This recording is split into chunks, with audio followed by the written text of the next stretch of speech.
আসসালামু আলাইকুম। মৌসুম সংসারে সকলকে স্বাগত। বেশ কয়েকদিন ভিডিও দিতে পারিনি।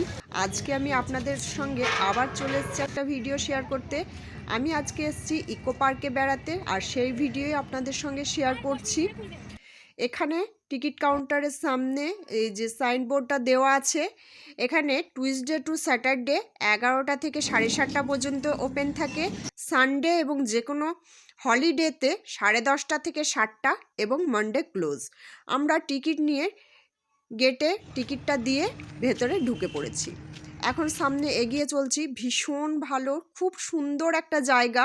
এলেই একটা মন ভালো হয়ে যাবে। আমরা একটা ম্যাপ পেয়ে গেলাম। ম্যাপটাকে আমরা একটা ছবি তুলে নিয়ে ম্যাপের হিসাব মতো এগিয়ে এগিয়ে সমস্ত পার্কটা ঘুরে দেখলাম।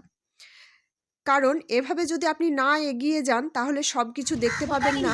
আর এই পার্কটা এতটাই বড়, আপনি একদিনে দেখে শেষ করতে পারবেন না, ক্লান্ত হয়ে যাবে। তাই আপনি রেস্ট নিয়ে খাওয়া দাওয়া করে আবার কিছুক্ষণ ঘুরবেন, আবার বসবেন, আবার ঘুরবেন।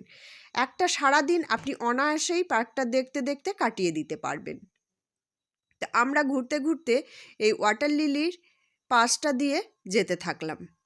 এর ভেতরে একটা বিশাল বড় লেক আছে। আমরা এই লেকের পাশে এসে পৌঁছালাম। আমরা গেট নাম্বার 1 থেকে যাত্রাটা শুরু করেছি। গেট নাম্বার 1-এর পিছনের দিকে বেশ কয়েকটা জিনিস আছে দেখার, সেগুলোকে আগে দেখে নেব। আমরা পিছনে জাস্ট একটু হেঁটেই চলে এলাম জাপানিজ ফরেস্টে। এই জাপানিজ ফরেস্টটা ভীষণ সুন্দর। এর ভেতরটাকে আগে দেখে নিই। এখানে সম্ভবত কোনো ইভেন্ট ছিল, তাই এভাবে সাজিয়ে রাখা আছে। গেটের ভেতরেই ঢুকে এই বিশাল বৌদ্ধ মূর্তিটা দেখতে পাবেন। তারপর আমরা এগিয়ে যেতে থাকলাম।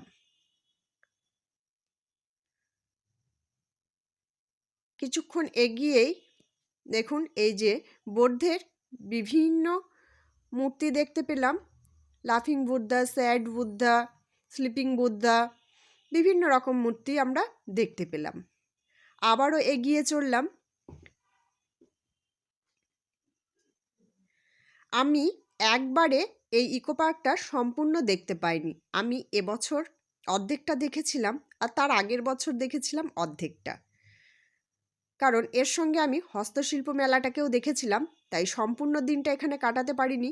কিছুক্ষণ এগিয়ে গিয়ে জাপানিজ ফরেস্টের ভেতর একটা মন্দির পেয়ে গেলাম, ঠিক যেমন ঘুম মনেস্ট্রিতে আমরা দেখতে পাই সেই রকম। এই যে আমরা এখানটায় একটু গেলাম। ভেতরে মন্দির ছিল, জুতো প্রবেশ করে নিষেধ ছিল, তাই আমরা সামনে থেকেই ঘুরে চলে এলাম। এখন এই রোডটার মধ্যে দিয়ে গেলাম। প্রতিটা থামের মধ্যে কিছু একটা লেখা ছিল, যেটা বুঝতে পারলাম না। জাপানিজ ফরেস্টের ভেতরটাও দেখতে ভীষণ সুন্দর ছিল। আবারও কিছুটা বৌদ্ধের মূর্তি। তারপরে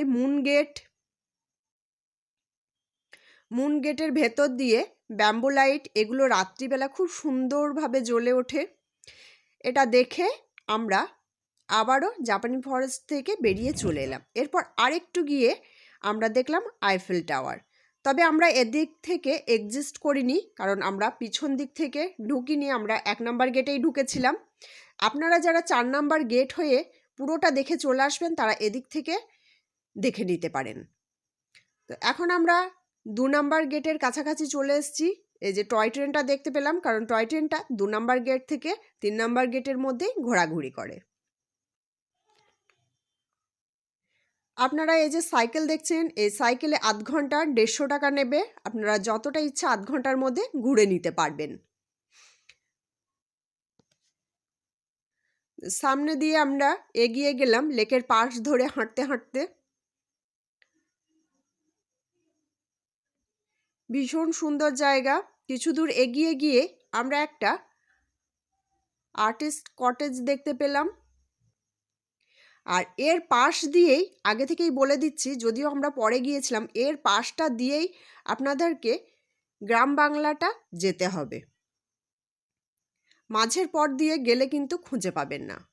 এই কটেজটা দেখার পর এক সাইডে আছে ফ্রুট গার্ডেন, আর মাঝখানে রাস্তা, তারপরে আছে রোজ গার্ডেন। এই মাঝের রাস্তা দিয়ে আমরা চলে গেলাম। দূরে দেখতে পাচ্ছি একটা পোড়ামাটির ঘর। এই পোড়ামাটির ঘরটা দেখতে চলে এলাম। দেওয়ালে ভীষণ কাজ করা আছে বিভিন্ন রকমের, ওটাকে একটু দেখে নিলাম। তারপর আমরা চলে এলাম ব্যাম্বু ফরেস্টে। এখানে বিভিন্ন রকম বাঁশের ঝাড় আছে।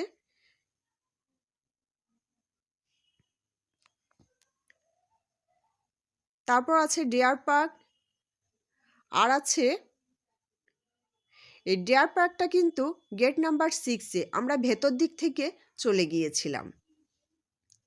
যারা 4 নাম্বার গেট দিয়ে ঢুকবেন তাদের কাছে কিন্তু গেট নাম্বার 6 যাওয়াটা সহজ হবে। আর এই যে এই জায়গাটার ভেতরে ছিল বিভিন্ন হিস্ট্রিক্যাল জিনিসগুলো, যেমন আনন্দমঠ, পলাশির যুদ্ধ, এইসব দেওয়ালে চিত্রাঙ্কন করা আছে এবং লেখা আছে।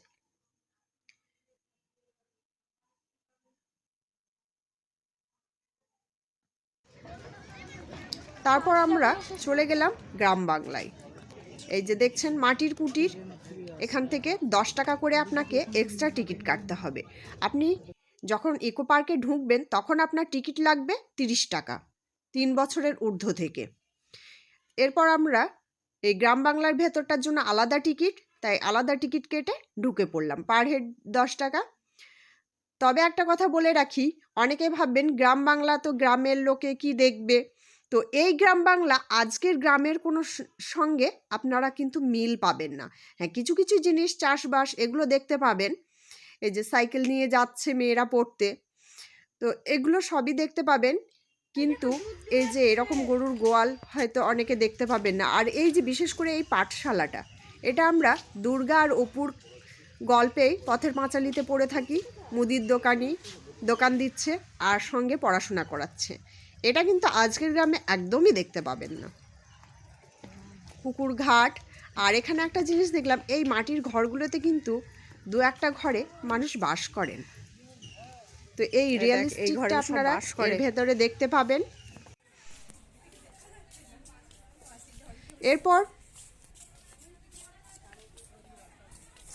এটা 3 নাম্বার গেটের মাঝামাঝি চড়ে যাবেন। তারপরে কিন্তু আপনারা এর মাঝখানে রবি অরণ্য,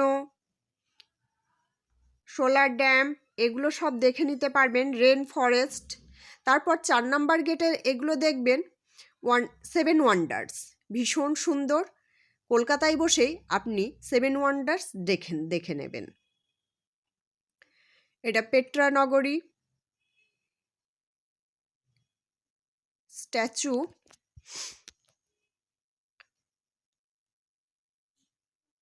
তাজমহল। 4 নাম্বার গেটে এই 7 ওয়ান্ডার্সটা দেখতে ভীষণ ভালো লাগবে, তাই এটা অবশ্যই দেখে নেবেন। China world. তো ভিডিওটা ভালো লাগলে লাইক, শেয়ার, কমেন্ট করবেন আর চ্যানেলটা সাবস্ক্রাইব করে আমার চ্যানেলের পাশে থাকবেন। অনেক দিন যেহেতু ভিডিও দিতে পারিনি, তাই এই ট্যুর ভিডিওটা আপনাদের সঙ্গে শেয়ার করলাম। আমি এখন বাড়ির বাইরে আছি, তাই যখন আমি বাড়িতে যাব তখন আপনাদের সঙ্গে রান্নার ভিডিও অবশ্যই করে শেয়ার করব। ভালো থাকবেন, সুস্থ থাকবেন।